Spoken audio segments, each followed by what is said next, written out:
Hello student, welcome to the Broken Atom channel. Right now, so today we will have the third lecture of solid chemistry, and I hope so you are continuing through this channel and getting some benefit for your exam. Right now, so we will talk about the next topic, and that is called what is the simple unit cell. We have already talked. What is the fish center unit cell? We have already talked, but we need to talk about the what is the body centred unit cell, right ना. तो body centred unit cell के बारे में बात करेंगे, close packing के बारे में बात करेंगे, वॉइड्स के बारे में बात करेंगे, राइट ना. तो कोशिश करूँगा कि वॉइड्स तक मैं आपको पढ़ा दूंगा, ठीक है. तो ऑलरेडी हम लोग फिश सेंटर्ड यूनिट सेल तक पढ़ चुके हैं. तो बिना टाइम वेस्ट किए हुए हम बढ़ते हैं अगले टॉपिक की ओर, और वो टॉपिक है आपका क्या, body centred unit cell, right ना. तो अगर आप एक काम और कर सकते हैं, ठीक है ना, कि अगर आपके फ्रेंड, आपके फैमिली में कोई इंटरमीडिएट के स्टूडेंट हैं तो आप उनको ये लिंक शेयर कर सकते हैं, and they will get very helpful from this channel, right now. So इतना तो आप कर सकते हैं, राइट ना. तो हम लोग बात करेंगे बेटा क्या, हम लोग बात करेंगे बॉडी सेंटर्ड यूनिट सेल का, solid chemistry, Bihar board intermediate, right ना. एंड एनसीईआरटी सीबीएसई भी आप इसको डील कर सकते हैं, कोई दिक्कत वाली बात नहीं है. तो solid state chemistry, solid state chemistry, ठीक है ना. लेक्चर नंबर 3 है ये हमारा, जिसमें हम लोग बॉडी सेंटर्ड यूनिट सेल के बारे में बात करेंगे. तो आज का टॉपिक है बेटा सबसे पहला body centred unit cell, right ना. बॉडी सेंटर्ड यूनिट सेल कि किस तरीके से हम क्रिस्टल यूनिट को बॉडी सेंटर्ड यूनिट सेल में कन्वर्ट कर सकते हैं, और क्या कॉन्सेप्ट होगा उसके रेडियस रिलेशन को समझने के लिए, उसके कोऑर्डिनेशन नंबर को समझने के लिए, या फिर उसके पैकिंग फ्रैक्शन को समझने के लिए, राइट ना. तो देखते हैं यहाँ पर, देखो जैसे मान लो कि आपके पास ऑलरेडी हमने डिस्कस किया था कि सिंपल क्यूब बनाने के लिए हमने एटम्स को क्यूब के वर्टेक्स पर रखा था, ठीक है. तो सिंपल क्यूब है, मान लो ये आपका सिंपल क्यूब है ना, और आपने हर वर्टेक्स पर एक एटम शेयर किया, क्लोज पैक शेयर किया. तो ये बेटा 8 एटम जो है वो क्लोजली पैक्ड, 8 एटम क्या, क्लोजली पैक्ड. जब भी 8 एटम क्लोजली पैक है, तो जहां पर सेंटर, इनर पॉइंट पर जो सेंटर हुआ by the combination of these 8 atom, उस कॉम्बिनेशन पॉइंट को आप एग्जैक्टली ऐसे लिख सकते हैं. देखो कि जैसे मान लो क्या, ये ऊपर वाला कॉर्नर है, ये नीचे वाला कॉर्नर है, आप इन दोनों कॉर्नर को ज्वाइन कर दोगे तो ये बॉडी डायग्राम, क्योंकि बॉडी से पास आउट हो रहा है तो ये बॉडी डायग्राम. इवन आप जिस कमरे में स्टडी कर रहे होंगे वो क्यूबाइड टाइप का होता है, ठीक है ना. तो आप क्या करो, एक कॉर्नर पर और ठीक उसके अपोजिट साइड दूसरे कॉर्नर को एनालाइज करो. वहाँ पे सबसे, आपने मैथमेटिक्स में 10th क्लास में पढ़ा होगा कि सबसे लंबा जो लेंथ वाला जो बैम्बू या कोई भी चीज़ जो हम रख सकते हैं अपने कैमरे में, वो कहाँ पर रख सकते हैं, बॉडी डायगोनल पर. तो बॉडी डायगोनल क्या हो सकता है, मतलब एक कॉर्नर से दूसरे कॉर्नर तक के बीच का डिस्टेंस, राइट ना, जो बॉडी के सेंटर से पास आउट हो. तो यहाँ से एक पॉइंट ऊपर वाले वर्टेक्स से नीचे वाले वर्टेक्स तक बीच में जो पॉइंट्स है, इस पॉइंट को हम लोग बॉडी सेंटर पॉइंट कहते हैं. और यहाँ पर जैसे ही हमने एक एटम को इंट्रोड्यूस कराया, ठीक है, सारे एटम्स जो एक दूसरे से क्लोज पैक थे उनके बीच में गैप प्रोड्यूस हुआ. तो गैप कहाँ प्रोड्यूस होगा ये चीज़ समझना आपको बाकी, बट क्लोज पैकिंग रहेगा. कहाँ पे क्लोज पैकिंग रहेगा बेटा, यहाँ पर. तो देखो इसमें क्लोज पैकिंग कहाँ पर होगा, ठीक है, वो चीज़ एनालाइज कर लेते हैं. तो देखिए मान लीजिए आपका ये क्यूब है, ये क्यूब है आपका, ठीक है ना. और हमने क्या किया है, एक एटम्स को इस कॉर्नर पर रखा है, एक एटम को बॉडी के सेंटर पर रखा है, और एक एटम ऊपर वाला कॉर्नर पर रखा है.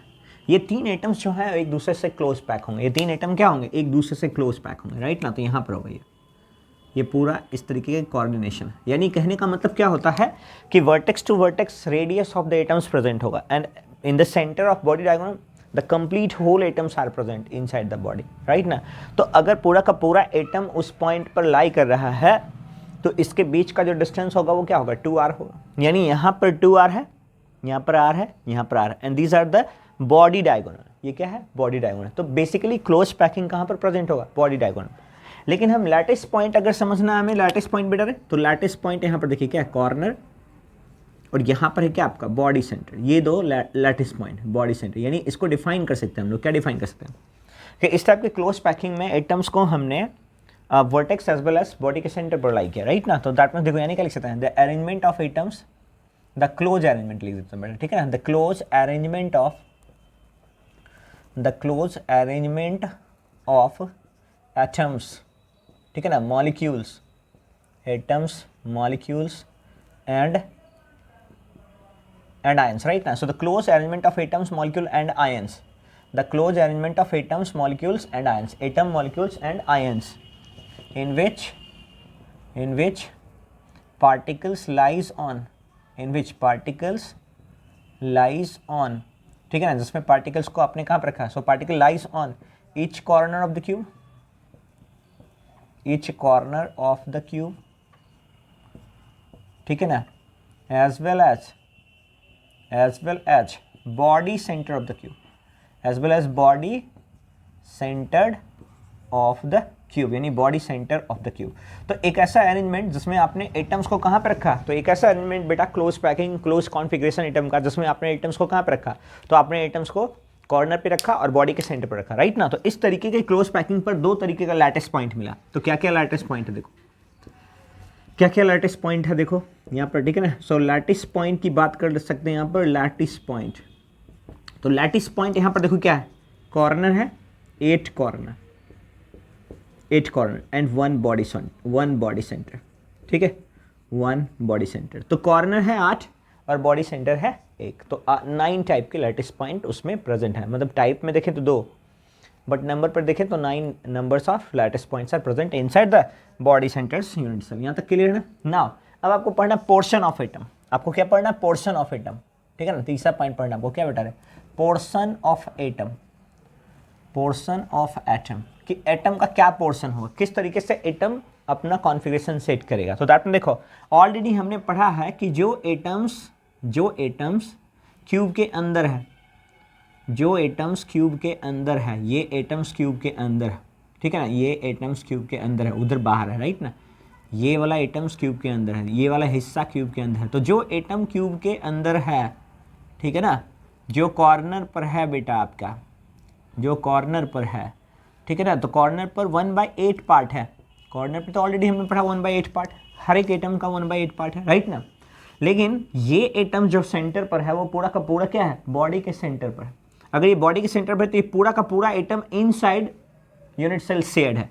तो बॉडी सेंटर का पोर्शन 1 होगा, कॉर्नर का पोर्शन 1/8 होगा। तो portion of atom at corner, portion of atom at corner equal to 1/8 and portion of atom at body center, at body center, so portion of atom at body center is equal to 1, right ना। तो 1/8 हो गया वहाँ पे और 1 हो गया यहाँ पे, कोई डाउट वाली बात तो नहीं है ना, ठीक है ना।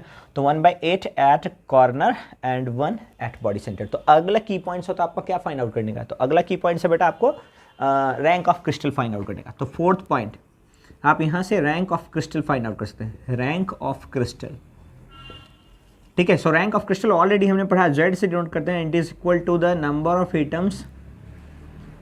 Of atoms inside the unit cell, inside the unit cell. और ऑलरेडी हमने number of atoms inside the unit cell को फाइंड आउट करने के लिए नंबर ऑफ कॉर्नर, यहाँ पर देखिए 8 कॉर्नर है, पोर्शन ऑफ कॉर्नर 1/8 कॉर्नर है, 1/8 पोर्शन है, number of atoms at body centre 1 है एंड पूरा का पूरा पोर्शन भी 1 है, राइट ना। तो यहाँ से अगर देखेंगे z इक्वल टू बेटा क्या हो जाएगा, 1/8 into 8 + 1, so total number of atoms will be 2। So rank of crystal for body centre unit cell is 2। इसका मतलब क्या होगा, per unit cell 2 atoms are present. क्या हो गया यहाँ पर, पर एटम, सॉरी बेटा, per unit cell 2 atoms are present, 2 atoms are present, ठीक है। यहाँ तक कोई डाउट तो नहीं है ना, कोई डाउट तो नहीं है बेटा, ठीक है। यहाँ तक एक बार मैं चेक कर लूँ सब कुछ तो क्रिस्टल क्लियर है, क्लियर तो आ रहा है, बस एक पॉइंट आगे बढ़ गया था। Okay, number of atoms inside the unit cell, clear है। चले तो नेक्स्ट है आपका क्या, पैकिंग फ्रैक्शन, ठीक है। पहले रेडियस रिलेशन फिर पैकिंग फ्रैक्शन, ठीक है ना। तो पहले रेडियस रिलेशन देखते हैं, मिटाओ इसको। ओके चलो देखो, तो रेडियस रिलेशन फिर पैकिंग फ्रैक्शन, ठीक है ना। तो रेडियस रिलेशन देखते हैं पहले और फिर पैकिंग फ्रैक्शन देखेंगे, ठीक है ना।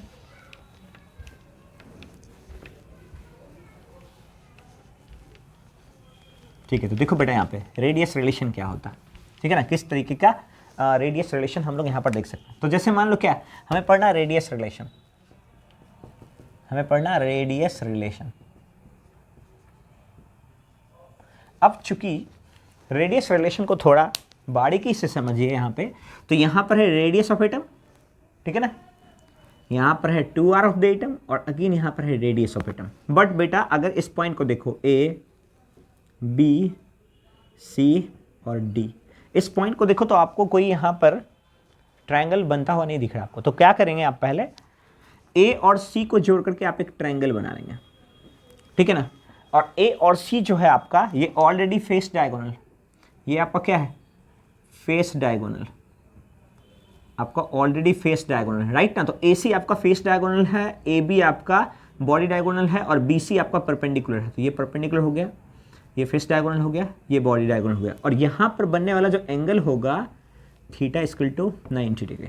तो फेस डायगोनल ऑलरेडी हमने कैलकुलेट करा है √2a पिछले वाले लेक्चर में, राइट ना। ऑलरेडी फेस डायगोनल कितना होता है, √2a। तो यहाँ पर √2 है। ऐसे भी देखो ना, यहाँ पर एक एटम होगा, वहाँ पर दूसरा एक एटम होगा, राइट ना। तो क्या हम कर सकते हैं यहाँ से a + a, ठीक है ना, a² हो गया ना। a² इक्वल टू क्या हो जाएगा आपका, a² इक्वल टू यहाँ पर क्या हो जाएगा आपका 4r², राइट ना। तो उसको आप इंटरचेंज करेंगे, you will get the √2a, है ना। तो यहाँ से देखो रेडियस रिलेशन इस तरीके से अगर हमें चाहिए तो हम लगा सकते हैं पाइथागोरस थ्योरम, ठीक है ना। सो फ्रॉम पाइथागोरस आप लगाइए क्या, AB का square is equal to AC का स्क्वायर प्लस BC का स्क्वायर, ठीक है ना। अब देखिए AB पर आपके पास 4r है, तो 4r² इक्वल टू AC आपका √2a का स्क्वायर है प्लस a का स्क्वायर है। देन यहाँ से देखिए 4r इक्वल टू स्क्वायर को उधर भेजिए, रूट अंडर आ जाएगा, √2 का स्क्वायर 2 और a 2 + 1 √3a², 3a² आ गया बेटा, ठीक है ना। आप रूट हटाइएगा तो क्या आ जाएगा 4r is equal to √3a। So the radius equal to √3a/4। So that is the relation between radius of atoms and edge length of the cube. और ये किसके लिए है, बॉडी सेंटर्ड यूनिट सेल के लिए, ठीक है ना। यहाँ तक कोई डाउट तो नहीं है ना, ज़्यादा स्पीड भी नहीं हो, ज़्यादा स्लो भी नहीं हो, राइट ना। यहाँ तक कोई दिक्कत वाली बात नहीं है ना, ठीक है। क्लियर है बेटा, क्लियर है। चलो फिर आगे बढ़ते हैं। अब देखते हैं हम लोग पैकिंग फ्रैक्शन, हमें इसकी ज़रूरत है, यहाँ पर लिखते हैं, ठीक है ना। तो पहले चाहिए मुझे क्या, पैकिंग फ्रैक्शन चाहिए, पैकिंग फ्रैक्शन, ठीक है ना। तो पैकिंग फ्रैक्शन चाहिए हमें। पैकिंग फ्रैक्शन के लिए हमारे पास इस रेडियस का फॉर्मूला चाहिए। So radius equal to √3a/4 है। रेस्ट में अभी हटाता हूँ, ठीक है ना। ओके तो नेक्स्ट देखो नेक्स्ट देखो बेटा, नेक्स्ट, हाँ। तो पैकिंग फ्रैक्शन का मतलब क्या होता है, ऑलरेडी हमने पढ़ा है packing fraction is equal to होता है वॉल्यूम ऑफ स्फीयर या volume of cube, ratio of volume of cube occupied by sphere, occupied by sphere, right ना। तो यहाँ पर क्या बेटा, volume of cube occupied by sphere और divided by volume of cube, ठीक है ना।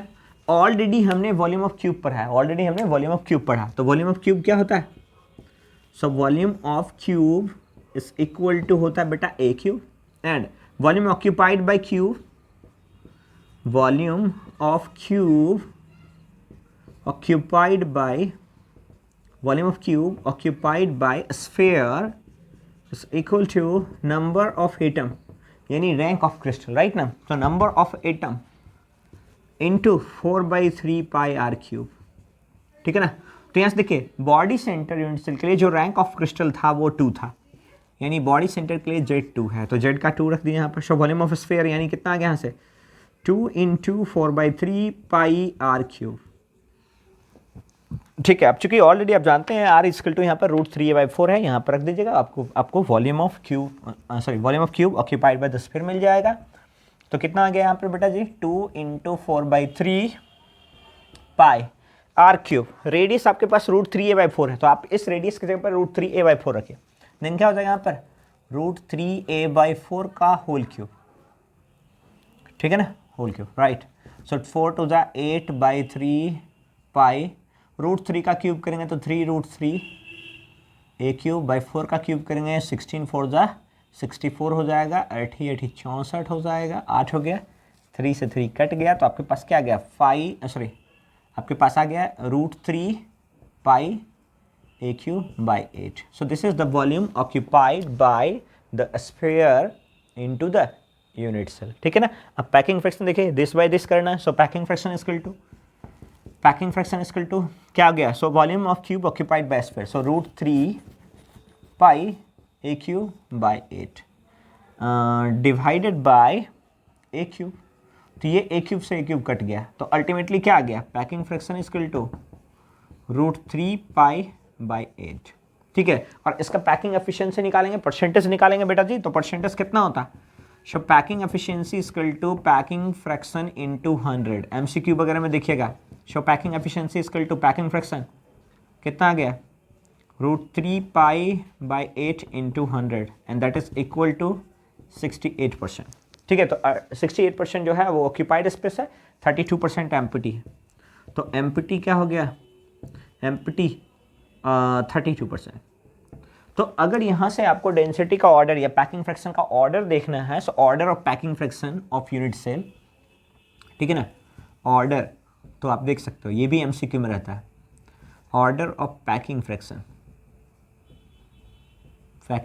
तो सबसे पहला था क्या आपका, face centred unit cell more than body centred unit cell more than simple cube, ठीक है ना। फेस सेंटर्ड में 74%, बॉडी सेंटर में 68% और सिंपल क्यूब में 52% आपने देखा, राइट ना। तो सबसे ज़्यादा एम्प्टी स्पेस सिंपल क्यूब में, और सबसे कम एम्प्टी स्पेस किस में है ना। और अगर आपने देखा होगा तो यहाँ पर क्या था, √2 पाई बाई 6, यहाँ पर क्या है बेटा, यहाँ पर क्या है √3 पाई बाई 8 और यहाँ पर क्या है पाई बाई 6, ठीक है ना। यहाँ तक कोई डाउट नहीं है ना, so this is your packing fraction for body centred unit cell, right ना। चेक कर लेता हूँ एक बार, ओके ठीक है, अभी तक क्रिस्टल क्लियर है, कोई दिक्कत वाली बात नहीं है। अब चलिए छोटी छोटी बातें, लेकिन it is very helpful for the solving MCQ problems, right ना। तो एमसीक्यू प्रॉब्लम को सॉल्व करने के लिए क्या क्या आपको याद रखना है, डायरेक्ट याद रखना है, फालतू कुछ नहीं करना, ठीक है ना। तो इसको मिटाएं बेटा, ठीक है ना, क्रिस्टल क्लियर है ना, बढ़े आगे बढ़े, ओके। तो दैट में देखो आपको आगे क्या क्या चीज़ याद रखना है सॉलिड स्टेट केमिस्ट्री में, छोटी छोटी बातें, but for the MCQ it play very कह सकते हैं क्या, गुड इम्पोर्टेंस, और एक बहुत ही अहम भूमिका निभाता है, ठीक है ना। तो आपको ये चीज़ समझना है ना। तो देखते हैं बेटा क्या होता है, हमें समझना क्या क्या चीज़ में। तो पहला हम लोग बात करते हैं कोऑर्डिनेशन नंबर का, ठीक है। कोऑर्डिनेशन नंबर क्या होता है, छोटी छोटी बातें, ये 2 नंबर क्वेश्चंस में आपका रह सकता है, ठीक है ना। और सीबीएसई और बिहार बोर्ड दोनों में ऐसे क्वेश्चंस पूछे जाते हैं कोऑर्डिनेशन नंबर से, ठीक है ना। तो कोऑर्डिनेशन नंबर, ठीक है ना। चलिए अगला पॉइंट है आपके पास कोऑर्डिनेशन नंबर। तो समझना बेटा, देखो कोऑर्डिनेशन नंबर क्या होता है, तो कोऑर्डिनेशन नंबर होता है total number of neighbour lattice points in a unit cell. अब लैटिस पॉइंट पर क्या हो सकता है, एटम होता है, मॉलिक्यूल्स होता है, आयंस होता है, यही होता है ना। तो देखिए यहाँ पर कोऑर्डिनेशन नंबर की अगर बात करते हैं तो यानी यहाँ पर क्या हो रहा है, तो कोऑर्डिनेशन नंबर क्या हो गया, देखो यहाँ पर यानी total number of atoms molecule, total number of atoms molecules ions, है ना। टोटल नंबर ऑफ नेबर, एक वर्ड ऐड कर देते हैं, टोटल नंबर ऑफ नेबर, ठीक है ना। सो total number of closed pack और नेबर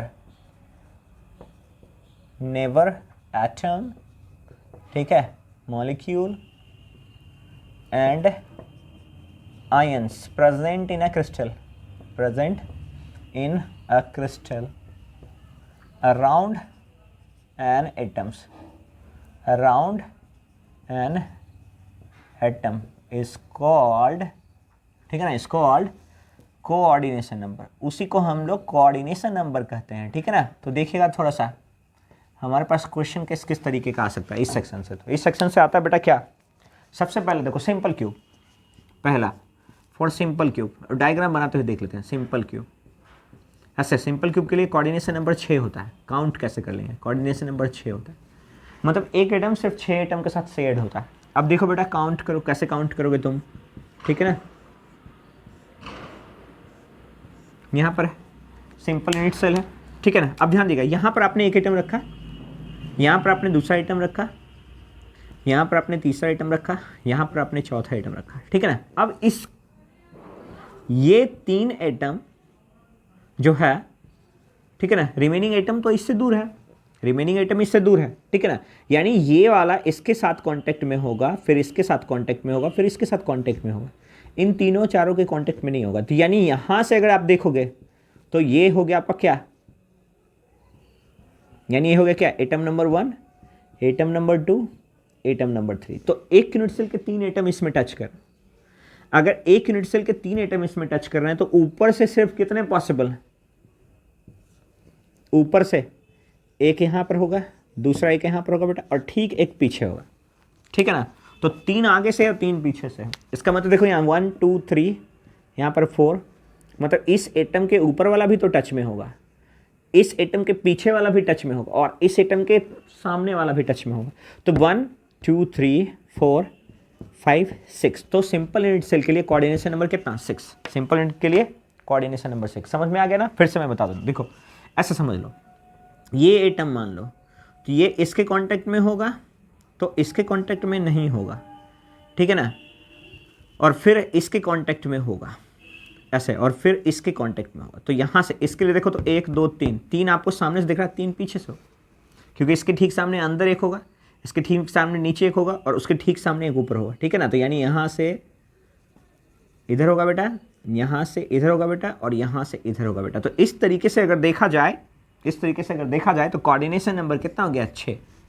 यानी सिंपल यूनिट सेल के लिए कोऑर्डिनेशन नंबर 6 होता है, और ये आप यहाँ से एनालाइज कर सकते हैं। यहाँ तो कोई डाउट नहीं है ना, आगे बढ़ें, ठीक है। अब अगला देखो,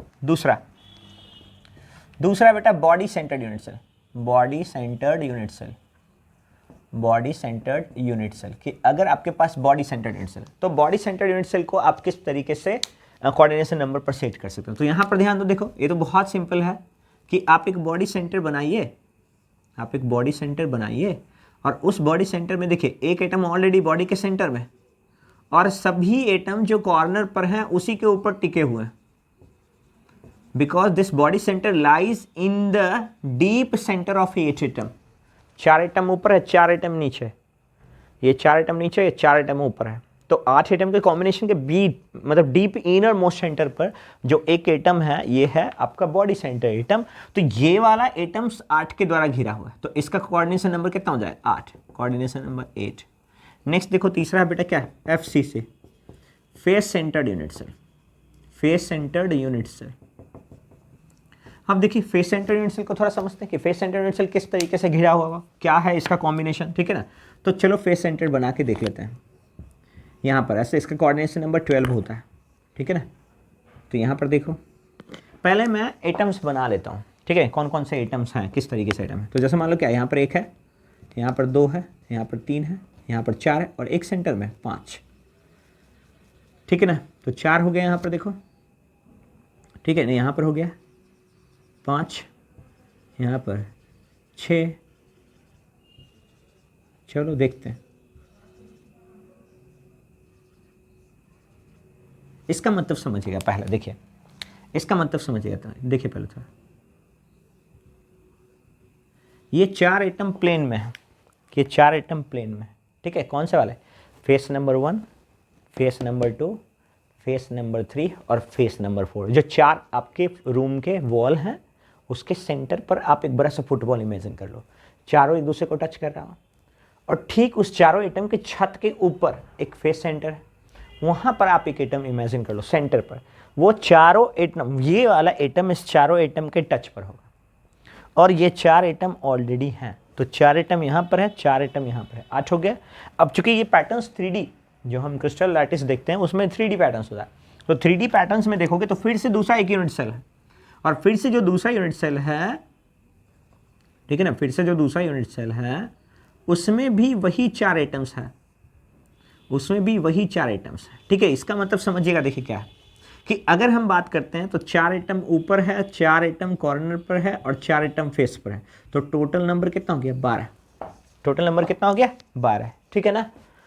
आया समझ में। अच्छा चलो एक और बना लेते हैं, नहीं आया समझ, कोई बात नहीं आया, कोई दिक्कत वाली बात नहीं, देखते हैं, कोशिश करता हूँ मैं, ठीक है ना। याद तो करना आसान है, समझा देता हूँ मैं, एक बार कोशिश करके देख लेता हूँ, शायद आपको इससे समझ में आ जाए। ठीक है ना, एक यूनिट सेल और मैं इधर बनाता हूँ जिसके फेस के एटम से मुझे मतलब। ठीक है ना, चलिए गुड।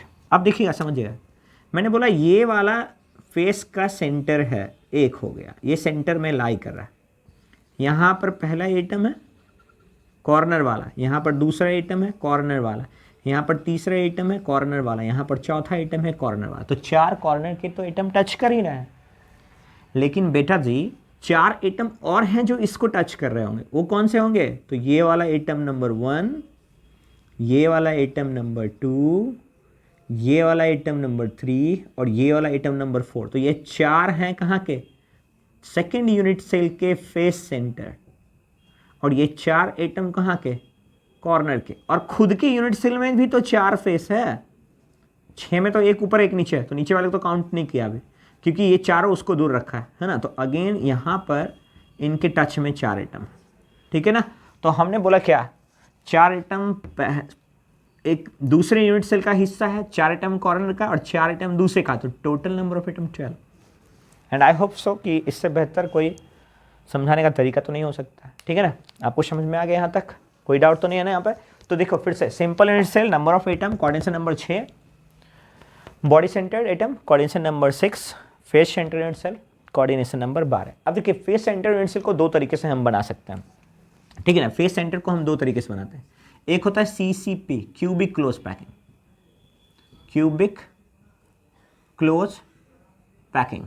ठीक है, और दूसरा HCP, hexagonal cubic close packing, hexagonal cubic close packing. तो जो CCP है, चूंकि ये फेस सेंटर्ड यूनिट सेल का टाइप है, फेस सेंटर्ड यूनिट सेल का टाइप आप बता सकते हैं उसको। ठीक है, तो अगर ये फेस सेंटर्ड यूनिट सेल का टाइप है, ये टाइप 1 है, ये टाइप 2 है, तो यानी यहाँ पर भी कोऑर्डिनेशन नंबर 12, यहाँ पर भी कोऑर्डिनेशन नंबर 12। ठीक है ना, तो आपके 3 ऐसे लैटिस हैं जिसका कोऑर्डिनेशन नंबर 12 है, एक ऐसा जिसका कोऑर्डिनेशन नंबर 8 है और एक ऐसा जिसका कोऑर्डिनेशन नंबर 6 है। राइट ना, तो एक टेबल छोटा सा बना लीजिए और उसको याद कर लीजिए। समझाने का था तो मैंने तो समझा दिया। सिंपल क्यूब मतलब unit cell, unit cell and coordination number, unit cell and coordination number confirm आपका MCU में रहेगा ही रहेगा। ठीक है ना, तो unit cell coordination number 6, body centred coordination number 8, face centred coordination number 12, CCP coordination number 12, HCP coordination number 12 and all these coordination number lies for 3D system। ठीक है ना, ये किसके लिए लाई करेगा? 3D सिस्टम के लिए लाई करेगा। ठीक है ना, क्लियर है ना? बताओ बेटा जी,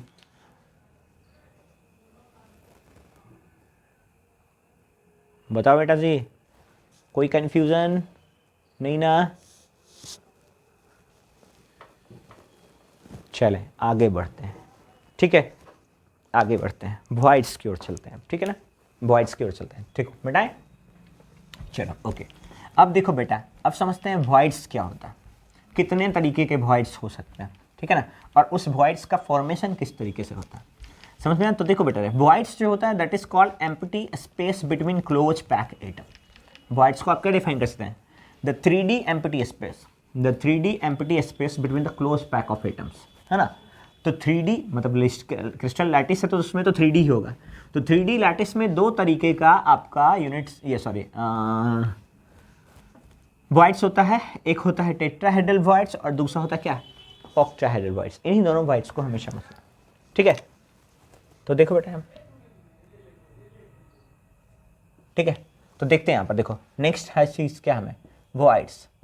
तो वॉइड्स कहने का मतलब क्या हो गया? The empty space, the empty space lies between, the empty space lies between, ठीक है, 3D empty space लिख देता हूँ बेटा, ठीक रहेगा। the 3D empty space, the 3D empty space lies between close packing of atoms, ठीक है ना, is known as voids। ठीक है ना, it depends upon close packing, it depends upon close packing। तो ये close packing पर डिपेंड करता है, it depends upon close packing, है ना। so it depends upon close packing. तो ये क्लोज पैकिंग पर डिपेंड करता है। तो देखो बेटा कैसे क्लोज पैकिंग पर डिपेंड करता है। तो सबसे पहला जो हम लेते हैं देखो one dimension close packing, one dimension close packing, one dimension close packing. अगर आपका डायमेंशन जो क्लोज पैकिंग है वो वन डायमेंशन है तो क्या होगा, साइड वाइज आइटम लाई करके कुछ इस तरीके से, ठीक है ना। अगर कुछ इस तरीके से आइटम लाई कर रहा है तो आपका गैप तो यही है ना, वॉइड्स तो ये रहा, एम्प्टी स्पेस तो ये रहा, ठीक है ना, ये एम्प्टी स्पेस है। और इसकी ज्योमेट्री कैसे हो जाएगी, लीनियर। ज्योमेट्री कैसे होगी, लीनियर। अब 2D को थोड़ा देखिएगा, 2D, टू डायमेंशन, ठीक है ना, two dimension close packing, two dimension close packing, two dimensional close packing. तो टू डायमेंशनल क्लोज पैकिंग को थोड़ा सा समझो बेटा। देखो यहाँ पर, तो यहाँ पर हम लोग कहते हैं क्या, टू डायमेंशनल में दो तरीका है। पहला कहता है क्या, one atom just above another one atom, one atom just above another one atom, right ना, अनदर वन एटम्स, ठीक है ना, one atom just above another one atom. एक एटम है और ठीक उसके ऊपर दूसरा एटम, एक एटम है ठीक उसके दूसरा एटम, ठीक है ना, ठीक उसके ऊपर दूसरा एटम। तो एक एटम है और ठीक उसके उसके ऊपर दूसरा एटम है, तो इस तरीके का लेयर बन सकता है। 2 3 4 5 ऐसा कुछ बना दो, फिर से 1 2 3 4 5, फिर से बना दो 1 2 3 4 5, इस तरीके का है बेटा। तो यहाँ पर देखिएगा ये आपका सेंटर वाला आइटम है, ये 4 के टच में, तो इस ज्योमेट्री को हम बोलते हैं square close packing, square close packing, ठीक है ना। अगर इस ज्योमेट्री को हम लोग स्क्वायर क्लोज पैकिंग कहते हैं, इस ज्योमेट्री को हम लोग स्क्वायर क्लोज पैकिंग कहते हैं, तो आप देख रहे होंगे कि इस क्लोज पैकिंग के अंदर, इस क्लोज पैकिंग के अंदर, एक सेकंड बेटा, पेन थोड़ा गड़बड़ लगा है, चल नहीं रहा है ना। तो देखो ध्यान से, इस स्क्वायर क्लोज पैकिंग की अगर बात करते हैं तो यहां पर भी 4 एटम के बीच का ये एम्प्टी स्पेस है। अगर ये 4 एटम के बीच का एम्प्टी स्पेस है, then such type of voids in 2D is known as square voids, square voids, ठीक है। 2D के वॉइड्स हैं, ये 3D का वॉइड्स नहीं है, क्योंकि मैंने क्लोज पैकिंग ही 2 डायमेंशन में किया। तो ये स्क्वायर वॉइड्स है। अगर स्क्वायर वॉइड्स है तो इसको कैसे डिफाइन कर सकते हैं, तो the voids which surrounded by 4 square, the voids है ना, द वॉइड्स विच, क्या बेटा, द वॉइड्स विच सराउंड, बैठो बेटा, the voids which surround 4 atoms, ठीक है ना, the voids which surround by 4 atom. कोई बात नहीं बेटा, बस 5 7 10 मिनट मुझे दीजिए, फिर मैं चलता हूँ आपके साथ, ठीक है ना, 10 मिनट दीजिए। मेरे बाबा जी भी आए ने, कहीं गिर गए होंगे, नहीं मैं मतलब चोट हो गया। हाँ चोट लग गया होगा, हाँ देखो जा करके।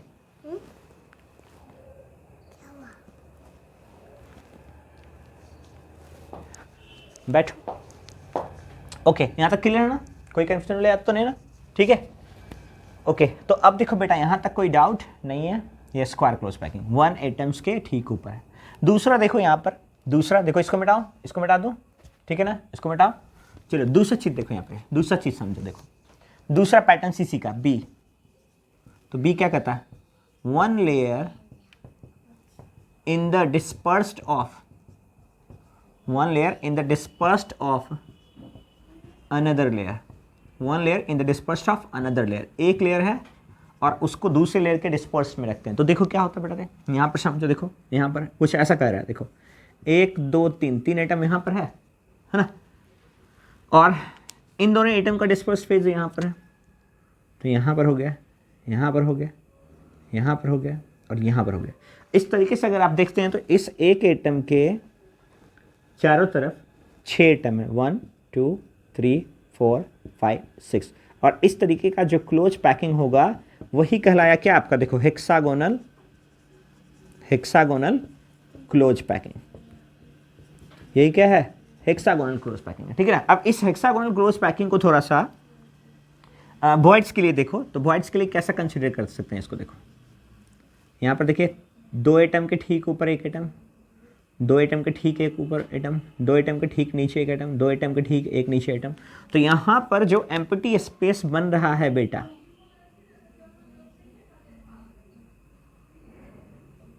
यहाँ पर जो एम्प्टी स्पेस बन रहा है बेटा आपका, ये एम्प्टी स्पेस 3 एटम से घिरा हुआ है, इसलिए इसको बोलते हैं ट्राइगोनल वॉइड्स, ट्राइगोनल वॉइड्स, ठीक है ना। इसको भी बोलते हैं क्या, ट्राइगोनल वॉइड्स। अगर इसको भी ट्राइगोनल वॉइड्स बोलते तो ये इन सब का, यानी इस वॉइड्स का कोऑर्डिनेशन नंबर 3, इस वॉइड्स का कोऑर्डिनेशन नंबर 4, इस जगह पे जो सिंपल था उसका कोऑर्डिनेशन नंबर कितना 2 है ना। तो ये कोऑर्डिनेशन नंबर के बेसिस पर आप ट्राइगोनल वॉइड्स और स्क्वायर वॉइड्स को डिफाइन करते हैं। But these are the voids from 2D plane, right. अब 3D का देखेंगे क्या होगा, इधर देखो।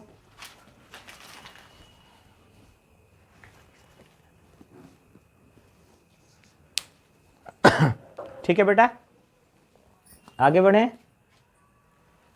चलो देखते हैं, आगे बढ़ते हैं, 3D को देखते हैं थोड़ा सा। 3D में क्या होगा, ठीक है ना, 3D में क्या होगा उसको थोड़ा देख लेते हैं, है ना। 3D वॉइड्स क्या है बेटा, इसको क्लियर है ना। अब देखिए 3D में आपको 2 तरीके का वॉइड्स दिखता है, एक होता है ऑक्टाहेड्रल वॉइड्स और एक होता है टेट्राहेड्रल वॉइड्स, राइट ना। तो टेट्राहेड्रल वॉइड्स यानी क्या, 4 एटम के बीच का वॉइड्स, लेकिन अलग तरीके का होगा। ऑक्टाहेड्रल वॉइड्स कहने का मतलब 6 एटम के बीच का वॉइड्स, ठीक है ना। तो देखो यहाँ पर मैं यहाँ पर एक बना रहा हूँ, पहले यूनिट सेल बना रहा हूँ, ठीक है ना। 3D crystal lattice, 3D crystal lattice. अगर 3D क्रिस्टल लैटिस बना रहा हूँ बेटा, तो देखो मैं यहाँ पर एक FCC यूनिट सेल बना देता हूँ, एक FCC यूनिट सेल बना देता हूँ, ठीक है ना। ऐसा है, यहाँ पे देखो, फिर यहाँ पर एक एटम है, यहाँ पर एटम है, यहाँ पर एटम है, यहाँ पर एटम है, ठीक है ना, यहाँ पर एटम, फिर यहाँ पर एटम, यहाँ पर एटम, यहाँ पर देखो, यहाँ पे देखो, इस तरीके से देखो, ठीक है, एक पीछे है और इस तरीके से। तो हम क्या देख पा रहे हैं, सिर्फ फेस एटम को अगर कंसिडर करो तो देखो बेटा, फेस को सिर्फ कंसिडर करो तो ये 4 एटम आपके प्लेन में, एक एटम एबव द प्लेन है और एक एटम बिलो द प्लेन है। कुछ इस तरीके से इनको जोड़ दो, इनको भी कुछ इस तरीके से जोड़ दो, तो ये जो स्ट्रक्चर्स है 6 एटम के बीच का, वो कैसा वॉइड्स है, ऑक्टाहेड्रल। कैसा वॉइड्स है, ऑक्टाहेड्रल। नहीं समझ में आया, नहीं आया ना, ठीक है, नहीं आया, चलो ठीक है, फिर से देखते हैं, फिर से देखते हैं। हमने बोला क्या कि क्यों ना सिर्फ फेस के एटम को ही दिखाया जाए, बाद बाकी एटम को नहीं दिखाता है, राइट ना।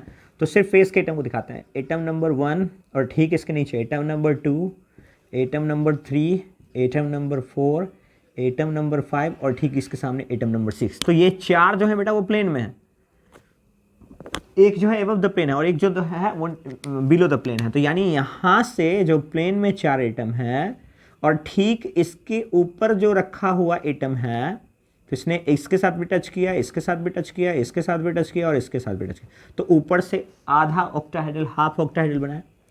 इसने नीचे से टच किया, इसने नीचे से टच किया, इसने सामने से टच किया, इसने पीछे से टच किया। अब तो समझ में आ गया कि ये ऑक्टाहेड्रल वॉइड्स है। ये कैसा वॉइड्स है, ऑक्टाहेड्रल वॉइड्स है। अब देखो थोड़ा सा समझना, इसको देखो बेटा, ये मैं बाहर निकाल रहा हूँ, तो यहाँ पर देखो क्या है, एक एटम्स, दूसरा एटम और तीसरा एटम, यानी कुछ ऐसा है।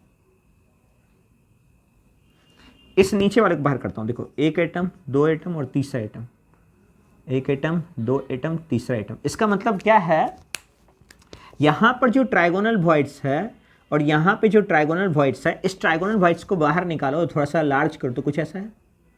इस ट्राइगोनल वॉइड्स को थोड़ा सा देखा जाए, उल्टा बना दिया बेटा मैंने इसको। इस ट्राइगोनल वॉइड्स को थोड़ा लार्ज किया, ऐसा बना। इस ट्राइगोनल वॉइड्स को देखो तो ऐसा बना। अब अगर हम थोड़ा 3D में सोचें और इस एटम को उठा के इसके ऊपर रखते हैं, थोड़ा 3D में सोचें, 6 एटम चाहिए आपको, इसको मिटा देता हूँ, ठीक है, आपको 6 एटम चाहिए।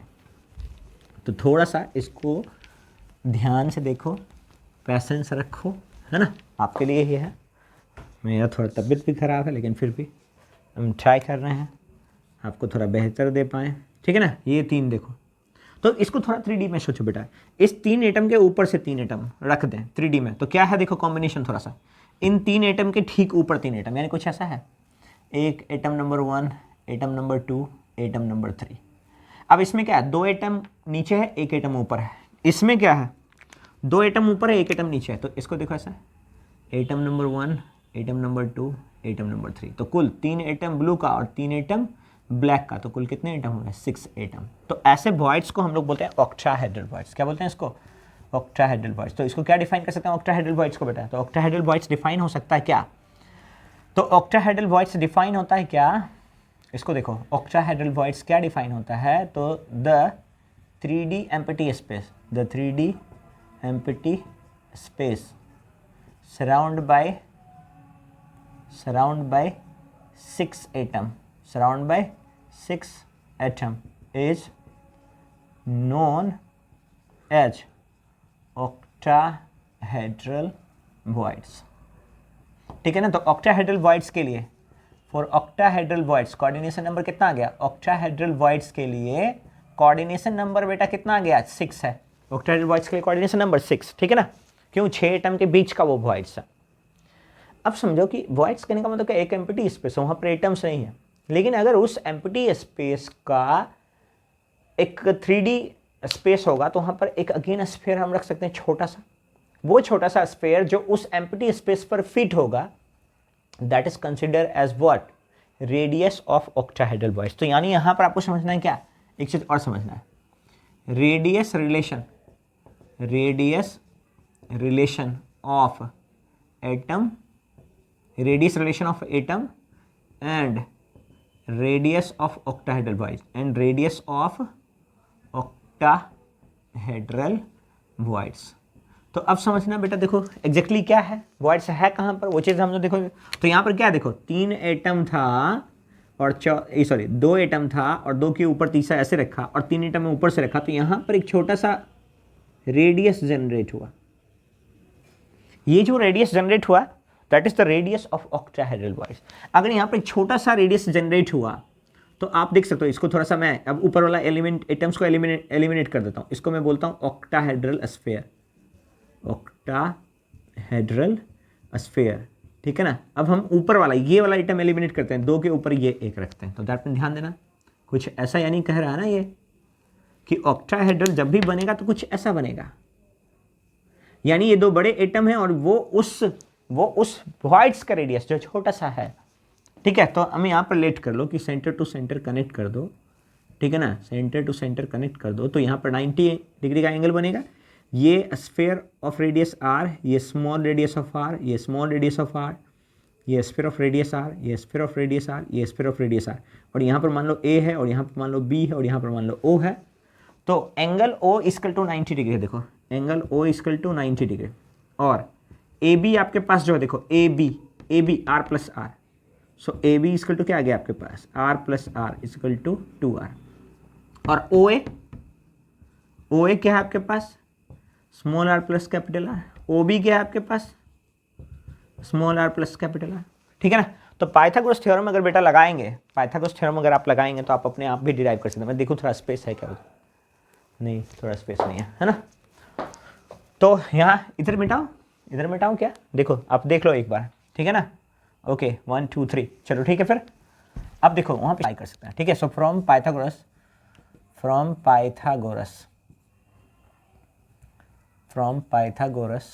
हम लोग क्या लिख सकते हैं बेटा? देखो रे, ए बी का